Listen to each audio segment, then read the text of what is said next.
চলো আজকে আমরা শিখে নিই এই আয়তকার চিত্রে কতগুলি আয়তক্ষেত্র আছে তা বের করার সহজ নিয়ম।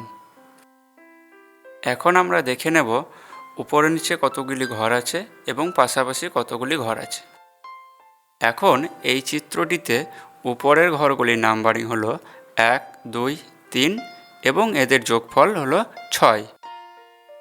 একই রকমভাবে উপরে নিচের ঘরগুলির নাম্বারিং হলো 1, 2, 3 এবং এদের যোগফল 6।